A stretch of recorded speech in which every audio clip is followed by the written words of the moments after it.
أعوذ بالله من الشيطان الرجيم. بسم الله الرحمن الرحيم. الحمد لله وكفى والسلام على عباده الذين اصطفى.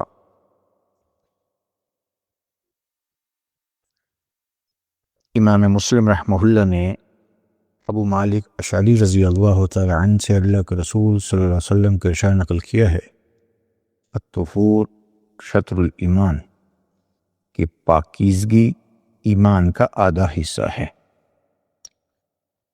چنانچہ محدثین نے طہارت کو نصف ایمان قرار دیا ہے۔ طہارت اس پاکیزگی اور نظافت کو کہتے ہیں جس سے ناپاکیوں سے انسان اپنے آپ کو دور کر لیتا، چاہے وہ نجاست حکمی ہو، شریعت نے اس کو ناپاک قرار دیا ہو، یا نجاست حقیقی کہ وہ حقیقتاً نظر آ رہی ہو ناپاک ہونا۔ نجاست حکمی کی مثال ایک انسان کا بے وضو ہونا، بظاہر اس کے جسم پر کوئی ناپاکی کے اثرات نہیں، لیکن شرعاً وہ ناپاک ہے، حکمی ہے، نجاست حکمی کا شکار ہے، اس لیے کہ وہ نماز نہیں پڑھ سکتا بے وضو آدمی۔ اور نجاست حقیقی جو نظر آ رہی ہو، پیشاب ہے، پخانہ ہے، خون ہے۔ اس حدیث میں طہارت کو نصف ایمان قرار دیا۔ شراح حدیث نے نقل کیا کہ اللہ کے رسول صلی اللہ علیہ وسلم نے ارشاد فرمایا کہ ان الاسلام یہدم ما کان قبلہ، کہ اسلام کسی شخص کے اسلام سے پہلے کے سارے صغیرہ کو کبیرہ گناہ کو معاف کر دیتا۔ تو جب ایمان سے کسی شخص کے صغیرہ کبیرہ سارے گناہ معاف ہو گئے تو گویا کہ یہ کل ہوا۔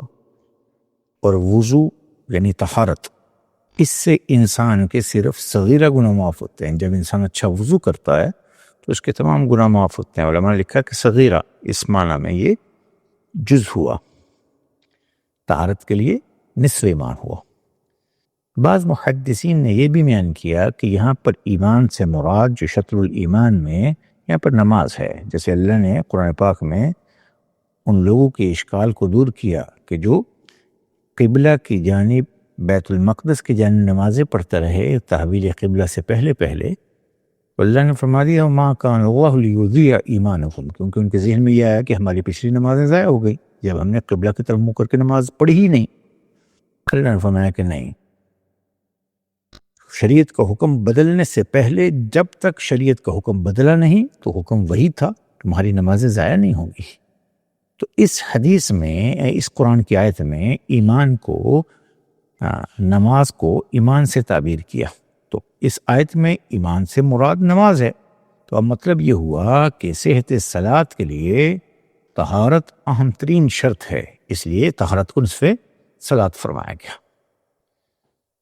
بہرحال امام غزالی رحمہ اللہ نے احیاء العلوم میں نقل کیا کہ شطر الایمان کا معنی طہور، شطر الایمان کا معنی صرف یہ نہیں کہ ظاہری اعضاء کو ہی پانی سے پاک کر لے، بلکہ باطنی طہارت، دل کو تکبر سے، حسد سے، کینہ سے اور جتنی بھی گندگیاں ہیں ان سے بھی پاک کرے۔ اللہ ہم سب کو دین سیکھ کر عمل کرنے کی توفیق دے، جنت میں اعلیٰ نسبتوں کے ساتھ دائمی رفاقت نصیب فرمائے۔ السلام علیکم ورحمۃ اللہ وبرکاتہ۔